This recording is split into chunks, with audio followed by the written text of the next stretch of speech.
So today we are going to discuss one more implicit object, that is a request. Okay, as part of the request, whatever that is coming, JSP will create implicit object, that is a request. Okay, so that we are going to see as part of today's discussion. Okay, so in the last class, what we have discussed about the out implicit object. I have shown you 9 implicit object.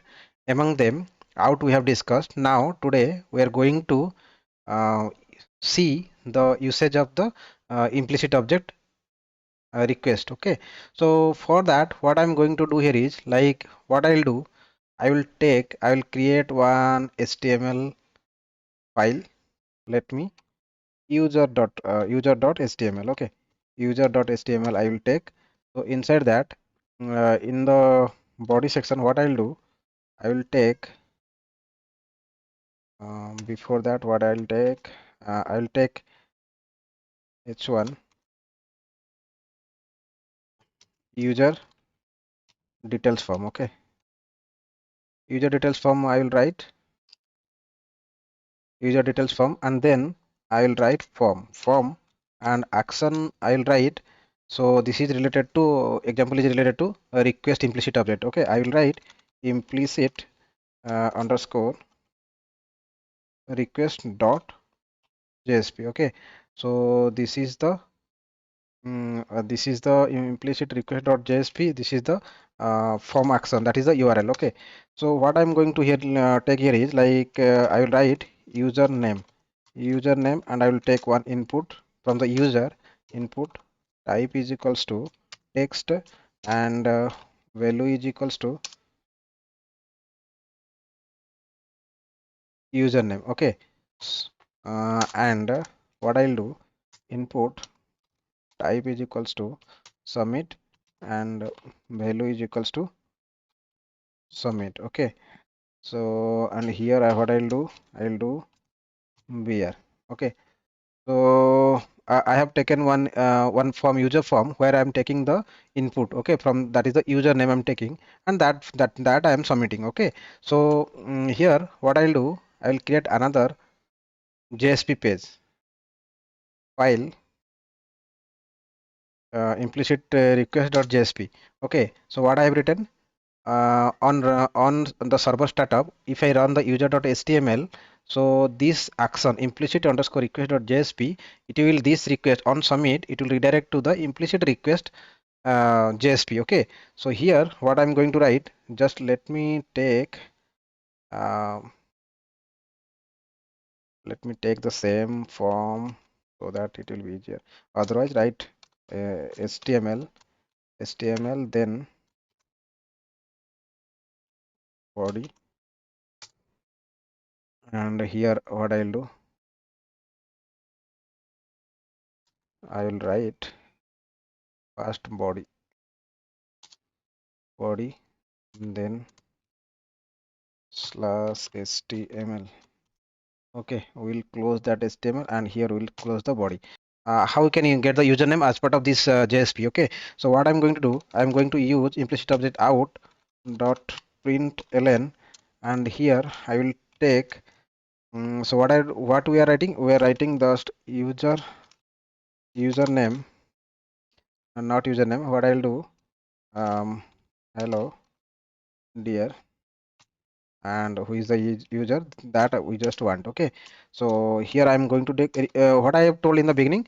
We are going to discuss about the implicit object request. So here, without creating, like, this one, request dot get parameter, we are doing, right, we have studied as part of servlet. So it's the same kind of request, that is the part of HTTP servlet request. Okay, the implicit object that we are studying, request, the implicit object request, that is part of HTTP servlet request. Okay, so request dot get parameter. Okay, get parameter, what is that, the key, the key is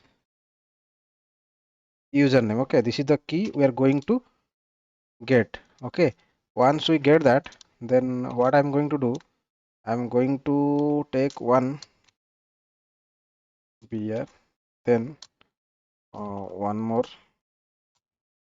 beer, and here we'll close the print. Okay, So what we are doing, this is the implicit object, the JSP. We are trying to get the username from this. Okay. So okay. So that's all. We are printing this one. Let's see. So what it is giving. What is the output we are getting by we have make use of the request implicit object here. Okay. So I'll show you whatever the request we are submitting, that we are getting or not. Okay.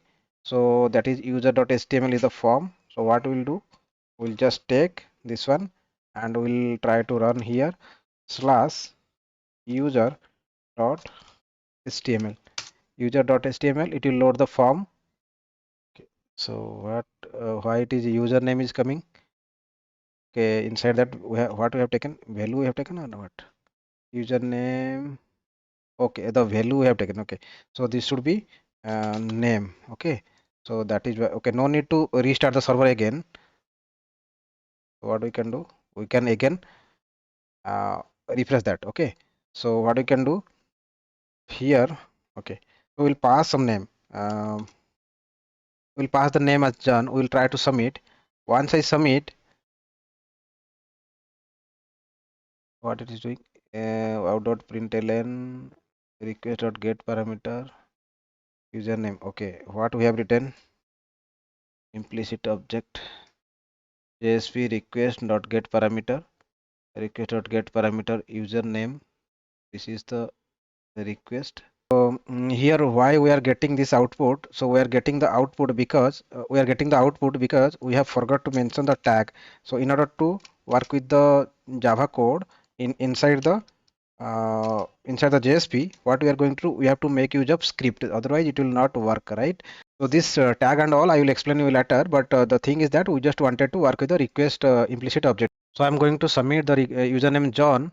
So as you can see, so we got that hello dear John. Okay, so this is the output we got by using the request implicit object. Okay, by using the implicit object request also, what we can do, we can get the header information, request here URI, what is the protocol we are using, that kind of information also we can get by using the request implicit object. So what I can do, so just I'm going to get this is the protocol. I just want to print protocol. Okay, so this is the protocol. If I call the protocol method, so this is the protocol. Okay,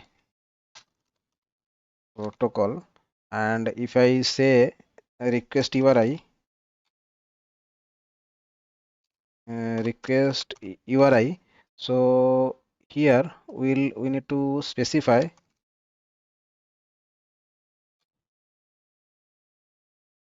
request URI is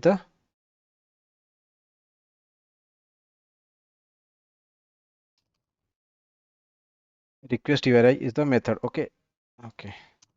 So what I have done, I have told like not only the whatever the user sending the request, as part of that we can capture, as well as here I'm just trying to print the protocol and the request URI. Okay, so what is the request URI? Just let me rename it request URI. So let me try to run that. What we are getting actually.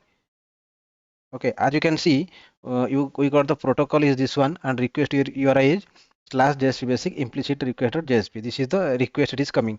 Okay, so so this kind of information we can get by using the implicit object request. Whatever the request contains, that we can get by using the request implicit object. That was my intention. Okay, so here couple of things I have shown you. So if you want other options also, you can explore from yourself. Okay, so that is all about implicit object request. So in the next class we are going to learn about one more implicit object. Okay, thank you.